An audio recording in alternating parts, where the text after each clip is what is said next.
Okay, so for part 6, okay, what we need to do is to put the corner pieces on its right location. Okay, so let's take a look around part 6. Okay, this one is yellow, red and green, so it is in the correct position because this one is green, red and yellow. It is in the correct position, but it is in the wrong orientation. Okay, so but still it is in the correct position, so this is what we want. Okay, next, this one is orange, blue and yellow, so this is wrong. Okay, because this one is red and blue, this one is blue and orange, so wrong. This one is orange and green, so again wrong because this one is blue and orange. This one is red and blue, even if the yellow color is already here, it is not the correct piece here. Okay, because this one is orange and green, so we only have one correct corner piece on the right position. Okay, here again we have moves to follow. Okay, 8 moves, so here they are: R prime, U, L, U prime, R, U, L prime, U prime. So that's it. But again, we cannot just do it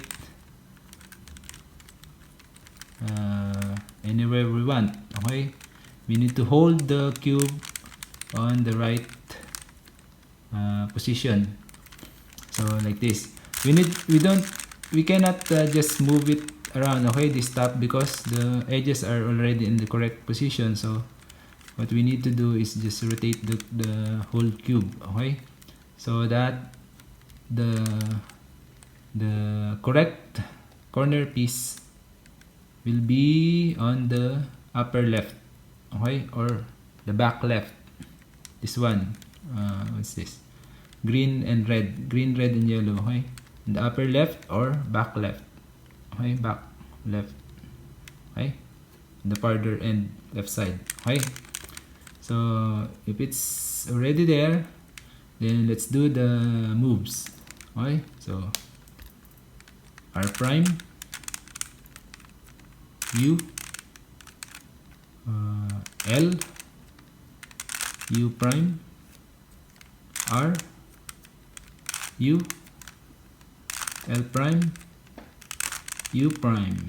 Okay, so after doing that, as we can see, the first one, the corner that's on the right position is still there.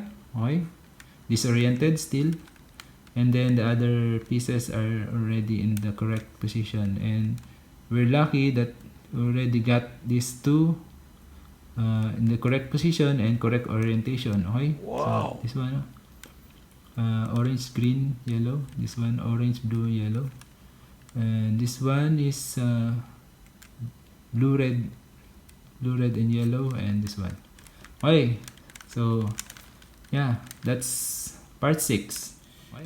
Again, for part 6, okay, you will encounter this case. Okay, you'll be able to encounter this case that no corner pieces are no one in the right location. Okay, so you can see this one is orange and blue, orange and green. This one is orange and green. Okay, wrong. This one is green and red, wrong. And this one is red and blue, wrong.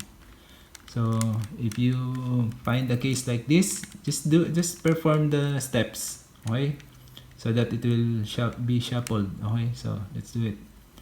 R prime, U, L, U prime, R, U, L prime, U prime. Okay, after that, as you can see, this one is already in the right position. Okay, what's this?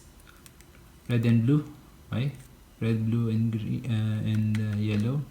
This one is blue and orange, so still wrong. This one is red and green, wrong. Okay, because this is orange and green. This one orange and blue should be, but the corner piece here is orange and green, so wrong. Okay, now we have one corner piece in the right location. So what we need to do is put it on the upper left or back left, and then perform the moves, 8 moves. Okay, so R prime, U, L, U prime, R, U, L prime, U prime. Okay, so after that, this one is still in the correct position. This one, orange and blue. Okay, right? This one orange and green on the correct position, and this one red and green in the correct position. Okay, so that's it.